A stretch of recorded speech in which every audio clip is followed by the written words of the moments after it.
SITയുടെ കീഴിൽ നിരവധിയായ അന്വേഷണ സംഘങ്ങൾ പുതുതായി രൂപീകരിക്കപ്പെടേണ്ട അവസ്ഥയിലേക്ക് കാര്യങ്ങൾ നീങ്ങിക്കൊണ്ടിരിക്കുകയാണ്. അത്തരത്തിലുള്ള കുറേ കാര്യങ്ങൾ ഇപ്പോൾ വന്നുകൊണ്ടിരിക്കുകയാണ്. ADGP അജിത് കുമാർ ഈ ചുമതലയിൽ നിന്ന് തെറിക്കുന്നതോട് കൂടിയിട്ട് ഇനിയും ഒരുപാട് ഉദ്യോഗസ്ഥരും ജനങ്ങളുമൊക്കെ തെളിവുകളുമായി രംഗത്ത് വരും എന്ന് തന്നെയാണ് ഞാൻ വിശ്വസിക്കുന്നത്. അദ്ദേഹം ആ പൊസിഷനിൽ ഇപ്പോഴും ഇരിക്കുന്നതിൽ ഞാൻ ഇതുവരെ അദ്ദേഹത്തെ മാറ്റി നിർത്തണം എന്ന് ഞാൻ പറഞ്ഞിട്ടില്ല.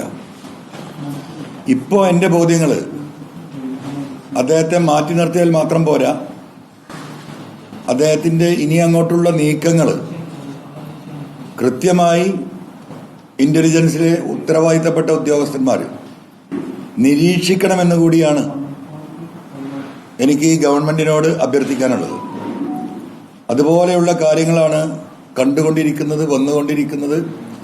പല വഴിക്കായിട്ട് ഉത്തരവാദിത്തപ്പെട്ട ആളുകൾ തന്നെ നൽകിക്കൊണ്ടിരിക്കുന്നത്. അപ്പോൾ ഇന്ന് ഞാൻ ഈ പുറത്തുവിടുന്ന കാര്യങ്ങൾ ഇതിനേക്കാളും വലിയ 2-3 കാര്യങ്ങൾ ഇപ്പം നമ്മൾ സാമ്പത്തിക തട്ടിപ്പും കൊള്ളയടിപ്പും MDMA കടത്തും ഒക്കെയാണ് പറഞ്ഞിട്ടുള്ളത്. സാമ്പത്തിക മേഖലയിൽ ഇവർ നടത്തിയ കള്ളക്കളികളാണ് നമ്മൾ ഇതുവരെ പ്രതിപാദിച്ചത്. പക്ഷേ രാഷ്ട്രീയമായ അട്ടിമറികൾക്ക് കൂടി ഇവർ കൂട്ടുനിന്നിട്ടുണ്ട്. കേരളം സത്യമറിയാൻ കാതോർത്തിരുന്ന ചില കേസുകൾ അജിത് കുമാറിന്റെ നേതൃത്വത്തിൽ അട്ടിമറിക്കപ്പെട്ടിട്ടുണ്ട്. അതിന്റെ വക്കും മൂലയെ കിട്ടിയിട്ടുള്ളൂ കഴിഞ്ഞ ഒരാഴ്ചയായിട്ട്. അധികം വൈകാതെ ബാക്കി തെളിവുകൾ കൂടി കിട്ടുന്നതോട് കൂടിയിട്ട് കേരളത്തിലെ അതിപ്രമാദമായ രാഷ്ട്രീയ കേസുകൾ, രാഷ്ട്രീയവുമായി അല്ലെങ്കിൽ ഒരു ഗവൺമെന്റിനെ, ഒരു മുന്നണിയെ, പാർട്ടിയെ പോലും ബാധിക്കാൻ സാധ്യതയുള്ള കേസുകൾ അന്വേഷണം നടത്തി ജനങ്ങൾ പ്രതീക്ഷിക്കുന്നതിൽ, ജനങ്ങൾ ഇന്നതായിരിക്കും സത്യമെന്ന് കരുതിയിരുന്ന കാര്യത്തിന് വിപരീതമായി അങ്ങനെയല്ല എന്ന് ചില കേസുകൾ അട്ടിമറിക്കപ്പെട്ട് നമ്മളെപ്പോലെയുള്ള ആളുകളൊക്കെ അത്തരം കേസുകൾ ക്ലോസ് ചെയ്യുമ്പോൾ അന്തം വിട്ട് നിന്ന ചില കേസുകളുണ്ട്. കേസുകളുടെ പേരിലേക്കൊന്നും ഞാൻ കിടക്കുന്നില്ല. അതുകൊണ്ടാണ് പറയുന്നത്, ഇനിയും ADGP അജിത് കുമാറിനെ ആ പൊസിഷനിൽ ഇരുത്തിക്കൊണ്ട് ഇത്തരത്തിലുള്ള അദ്ദേഹത്തിൻ്റെ താഴെയുള്ള അല്ലെങ്കിൽ അദ്ദേഹത്തിന് സമന്മാരായിട്ടുള്ള ഉദ്യോഗസ്ഥർ കേസ് അന്വേഷിക്കുന്നതിന് അദ്ദേഹത്തിൻ്റെ സാന്നിധ്യം അവരുടെ ആത്മവിശ്വാസത്തിന് കുറവ് വരുത്തും എന്ന് ഞാൻ കരുതുകയാണ്.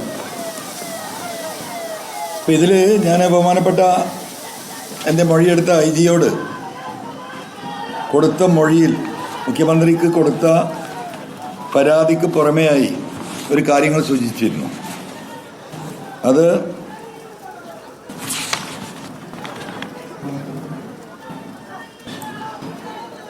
മലപ്പുറം പോലീസിലെ ഒരു മോഹൻദാസ് എന്ന് പറയുന്ന ഒരു പോലീസ് ഉദ്യോഗസ്ഥനെ കുറിച്ചുള്ള എൻ്റെ ചില സംശയങ്ങളായിരുന്നു പറഞ്ഞിരുന്നത്. അതുമായി ബന്ധപ്പെട്ട് നൽകിയ ഒരു അവകാശ രേഖ, അതുമായി ബന്ധപ്പെട്ടാണെന്ന് ഇതിൻ്റെ കോപ്പി നിങ്ങൾക്ക് നൽകുന്നുണ്ട്. അതിൻ്റെ ഇതും നൽകാം. ഇതിൽ നിങ്ങൾ ശ്രദ്ധിക്കേണ്ടത്, വിവരാവകാശ രേഖയിലെ ചോദ്യം 1,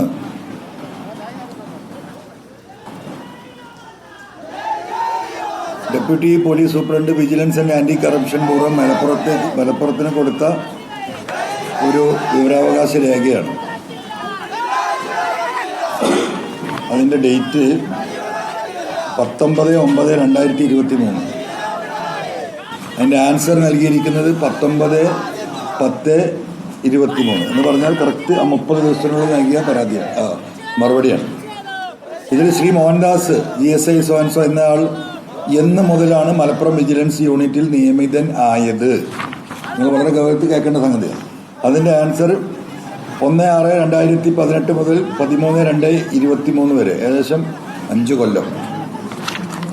ചോദ്യം നമ്പർ 2, മോഹൻദാസ് ഏത് യൂണിറ്റിലേക്കാണ് ട്രാൻസ്ഫർ ആയി പോയത്?